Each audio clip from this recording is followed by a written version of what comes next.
Hello and welcome, ladies and gentlemen. It's me, Doc Fox, within yet another episode where I am going to be talking about all the things Star Citizen. This episode, I am going to be tackling tactics. This will include some of the tactics I see players use, and some of the tactics and things I think that you should be aware of when flying your ship in the universe. Now, the first thing that I'm going to talk about first is the quick counteract to what many people believe about this game. They say it's pay to win, they say there's no skill involved, they say that, things are still developing and doing this sort of thing is not worthwhile. First of all, the pay to win element. Let me put it simply.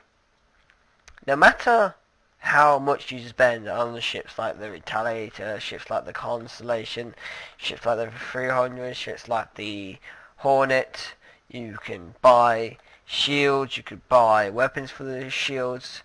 No matter what, you're going to have to look after these items. So every ship you own will have to be insured. Every weapon that you own separately will have to be insured. Every item that you own will have to be insured. It will have some in-game cost.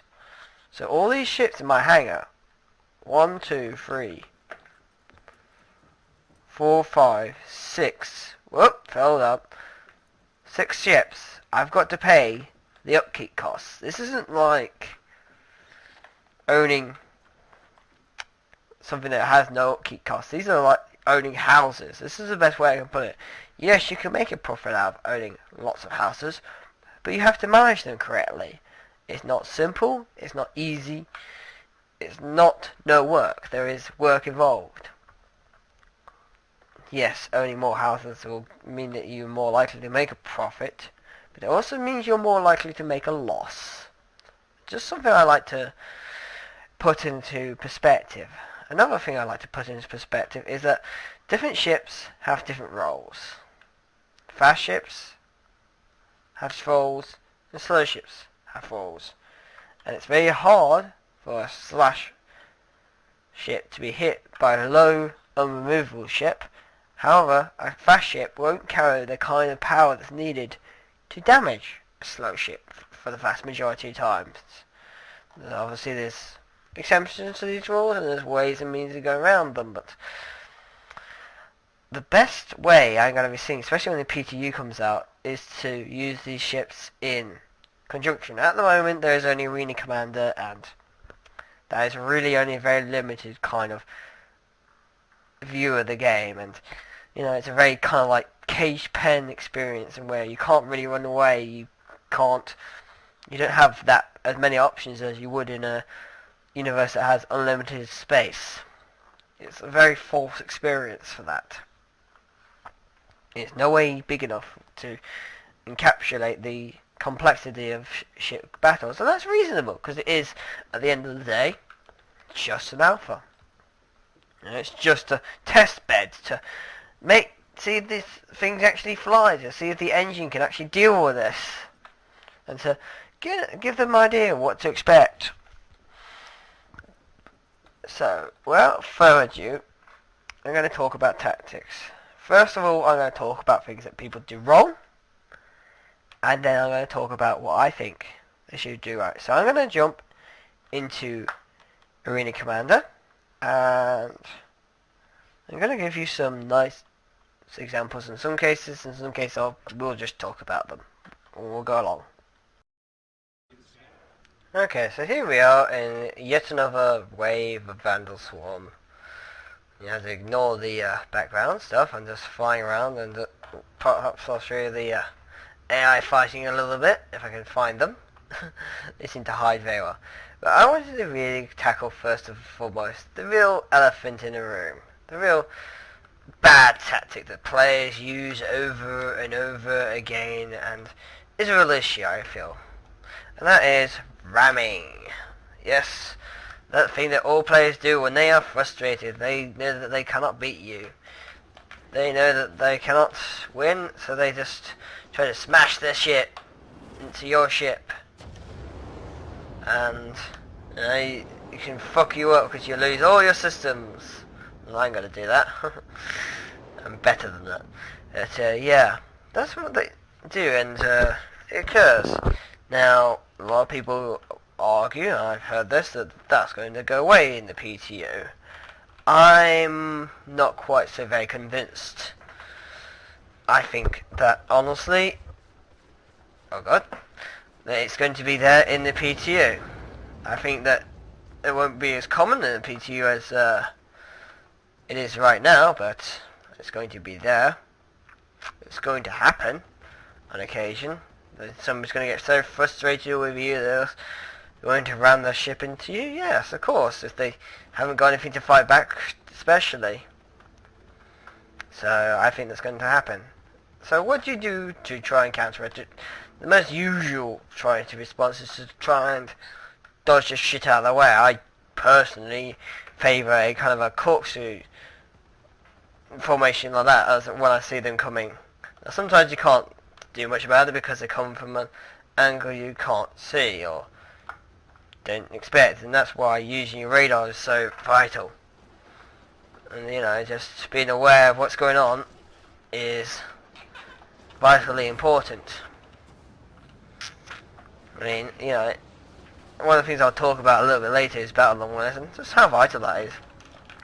And by the way, if you're wondering why I'm not shooting at the vandals at the moment, it's because I can't in this view mode. I don't know why, it's just an issue. So I'm just dodging around. Oh, missed. So, okay, that's one thing you can do, and, you know, it's certainly takes a little bit of skill to quickly dodge out of the way, and using your boost functions to go into the vital, and it's certainly easier, more maneuverable ships. I feel like certainly in this smaller arena, the more maneuverable ships have a real advantage. Like, I've seen the M50 really kick some ass, and with just class 3 weapons, when the Hornet's got class 4s, and yeah, they're powerful, and they certainly can take out a ship in 1 or 2 shots, but, you know, you gotta hit. And the M50 can hit, and can go very quickly, and, you know, it's all about then. The Hornet has some survivability, but, you know, you have to really think about it. Oh, it actually hit me. You know, it really is pears and apples. So, okay, what other skills do people use that some of them are a bit better? Like, one of the things I personally quite like doing is using asteroids. Hiding behind asteroids, flying through asteroids, flying around them, you know, giving the enemy a little bit of difficulty. This is especially effectively used when use it with something like chaff to hide your radar signal. You can then change your direction as you go through the asteroid. So you can be flying on here, give it some chaff, yeah, and then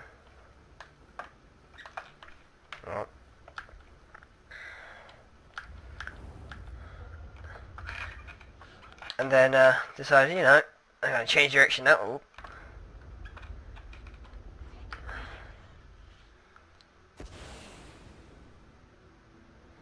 And then, you know, that's a good way of losing the enemy and getting behind them. Because no matter what ship you fly, somebody gets behind you, they're not going to be able to respond.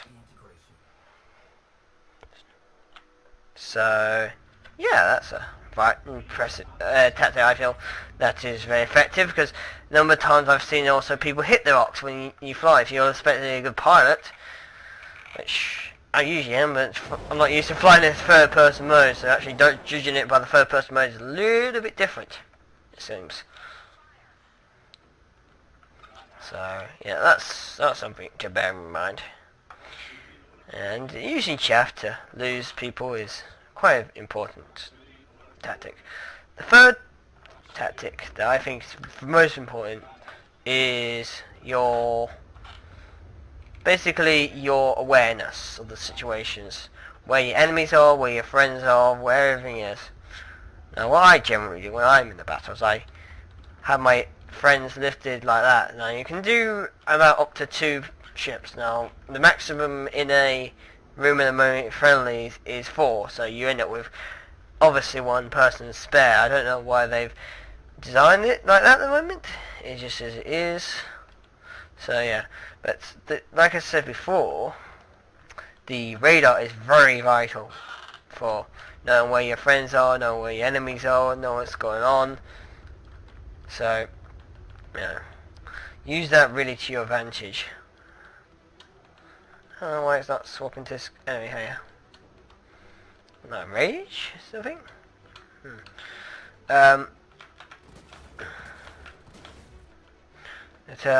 Yeah, it's all about... It's all about your awareness, knowing where the enemies are, where the friends are, and just being able to pick them out. And, you know, being aware of your situation, like, does your friend need support? Does your, you know, are they being viciously attacked by, enemy? Is there an enemy that's vulnerable and is standing sitting on his own outside of the group? Can you take him out? Can you know, missile him to get him quickly dead? All these questions are, you know, something you should be thinking about all the time when you're fighting. There's no scope in Malarkey, it's actually quite hard.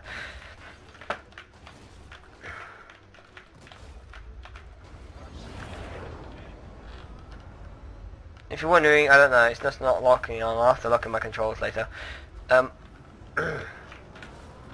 Yeah, awareness is like one of the key things, I think, because if you're able to assess the situation effectively, then you can change the course of battle.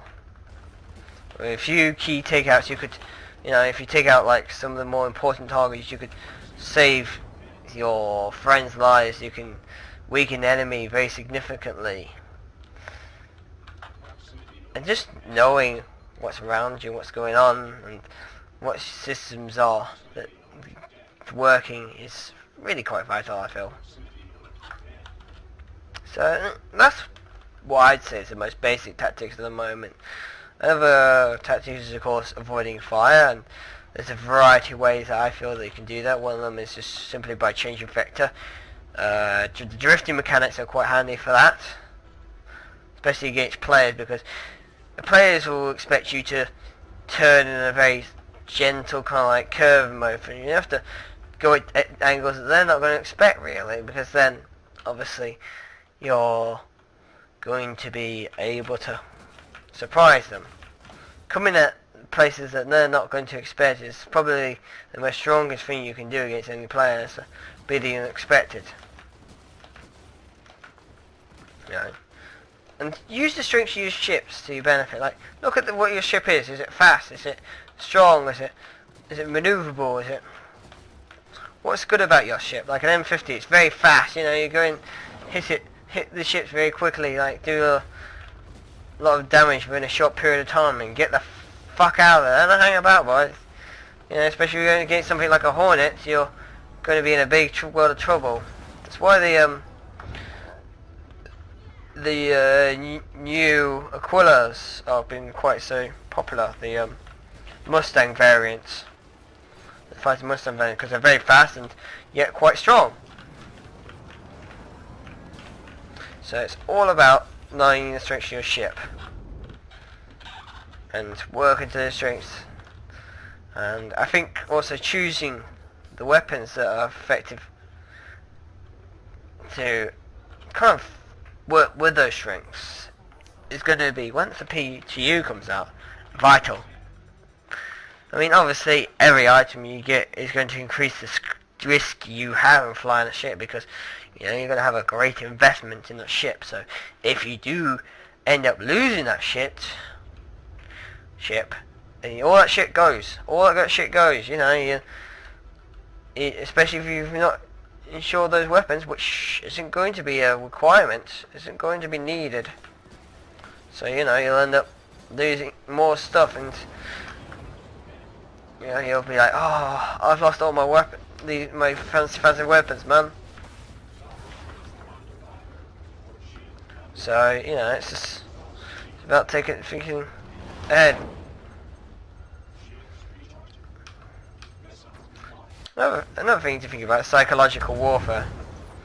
You know, as well as like keeping an eye on your weapons and your chaff and using them effectively and using your missiles effectively. It's all about like knowing the mind states of your enemy. So you got to think carefully when you get into. I think in the PTU that's going to be much more vital. And yeah, don't ram into the ships. Don't get too close. That shit I've done on so many occasions. Because bits fall off, they hit you, man. So that's for now. Is my kind of like 10 cents on all the circumstances. I'm just gonna now jump out of the arena commander and just gonna wrap up with a few little conclusions that I have to make on the whole subject.